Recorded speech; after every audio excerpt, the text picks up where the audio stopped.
Hey, welcome back to the Retail Initiative podcast. I'm excited that you're here because I'm coming out of, I just interviewed a handful of amazing retailers. If you haven't listened to those, go back and listen to those episodes. We got into some incredible stuff that I think is going to be super helpful for you. This episode, what I'm excited to share with you is some of how I'm starting to think about how to level up in 2024. And leveling up looks like a ton of different things. For me, like it's about not just like how big my business gets, but it's about like how do I enjoy life?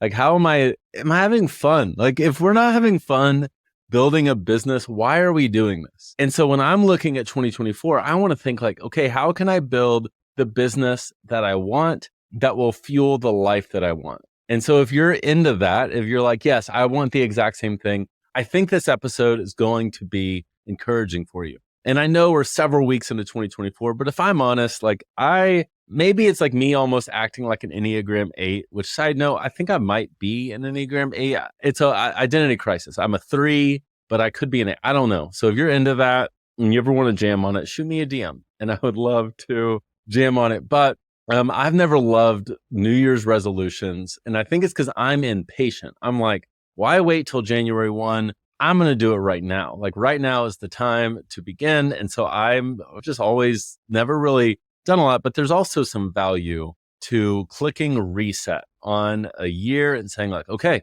that year is behind us. The numbers of that year are behind us. All those things are behind me. And I get a clean slate, which is both good and bad because the success of the years before don't carry into the success of the next year. And the failures and the things that we didn't succeed on of the previous year also don't carry over. And so that's a gift. And so when we look at, okay, how do we build the life that we want and really take advantage of this incredible reset? What do we do? And so I've been having a lot of conversations with some really successful retailers over the last few months. A lot of them are friends and people that I work with in various capacities. And I've been like having conversations around like leveling up as a retailer and as an entrepreneur. And so here are 4 things that you want to focus on. And this is what I'm trying to focus on as well. 4 things to focus on in 2024 to really level up as an entrepreneur, as a retailer. Number 1, first step, define what you want. Define what you want. And here's the thing, here's the nuance of this. A lot of us are really good at defining what we don't want. We can say that I don't want my time to be eaten up in this way. We can say I don't want to have to work X, Y, and Z hours. We can say I don't want this pain point. But what is on the opposite of that? What thing do we want? Is it money in the bank at a certain level? Is it time with our family at a certain level? Is it a team that operates? And so identify what are the things that you actually want? And what does it look like? What does it feel like? Let's identify not what we don't want, but what we do want. And the reason we do this is like the brain has this weird thing, and I'll get woo-woo for a second. If you listen to this, you know that I do sometimes. Like the brain attracts what it focuses on. And if you think about what you don't want, what are you still thinking about? You're thinking about that thing you don't want, which attracts that very thing. So we want to focus on what we do want. Now, within that, there are really 2 levels to think about within that goal.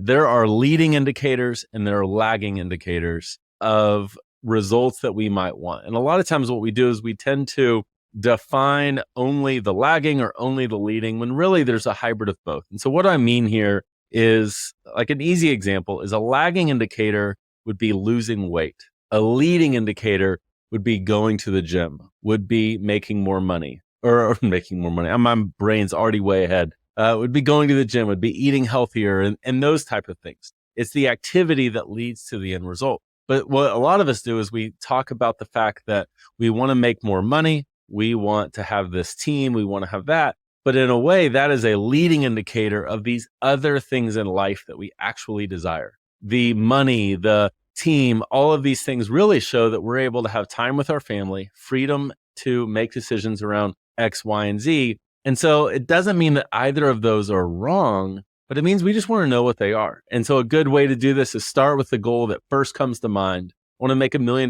this year. Okay, great. Why? Why do you want to make $1 million this year? All right, cool. So we want to make $1 million because we really want to upgrade our car. Okay, why do we want to do that? Well, because I have been driving this older car for a long time. Okay, why is that important to me? Well, and then you start to get into some deeper stuff, but that can really help in deciding what your goals are or should be. So number one, decide what you want, define what you want. Number two, when you've decided these things, we have to set priorities. And I know some of this seems like the basics, but these are the basics that we don't do. And priorities to reach goals, to get to a new level, require two types of priorities. It requires priorities that we focus on, that we decide, like this is what I will prioritize this year, but that will come at the cost of saying, and I will not prioritize these other things this year. Because a lot of times, all of the things can't be a priority. We need to decide, okay, if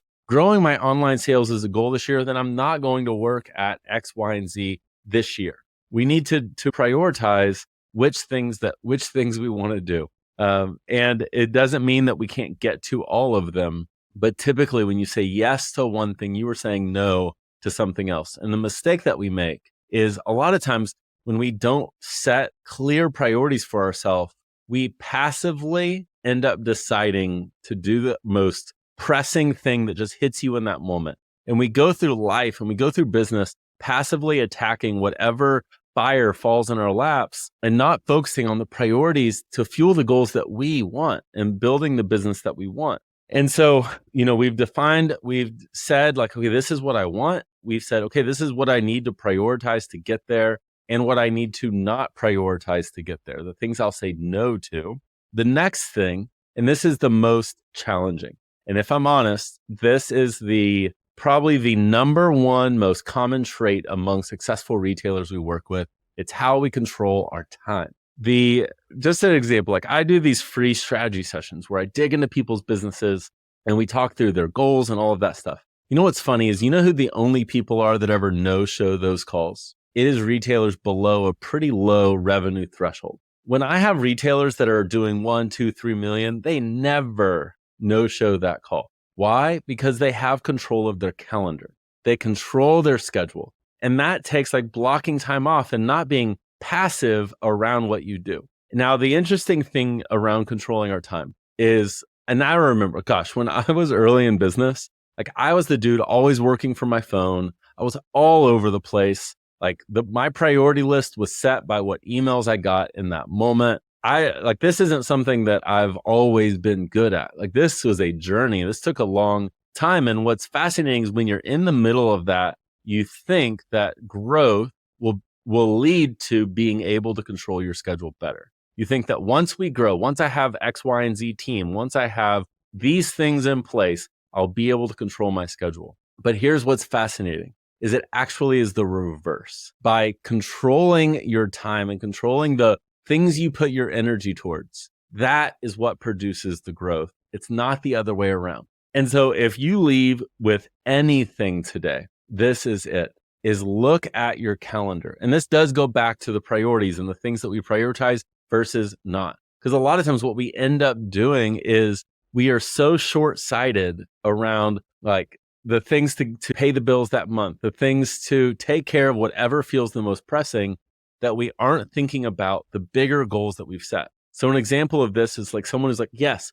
online sales is my number one goal this month or my number one goal this year, but we're spending all of our time and energy still only on in-store events. And then those end up being super time intensive because you're planning this massive event and that takes you away from the thing that fuels your long-term goals. And so after you've done that, so we've decided on our goals, what we want, not what we don't want, but what we want. We've set priorities of what we will focus on and what we'll say no to focusing on in order to reach it. We're going to control our calendar to get there. And then number 4 is start with step 1. A lot of times when we have these big goals, we feel this need to understand everything and we have to understand all the nuances, but we don't just take the first step. So an easy example here is if you are trying to increase your online sales, look, like my whole business is built around laying the foundation of everything needed,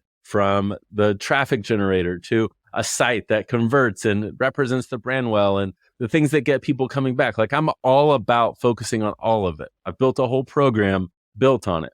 Before that, what about, okay, what's step one? I could get a photo shoot done, pull out my iPhone, and I could take some pictures in the mirror as a try on for these outfits to get some better images for my site. That could be step one.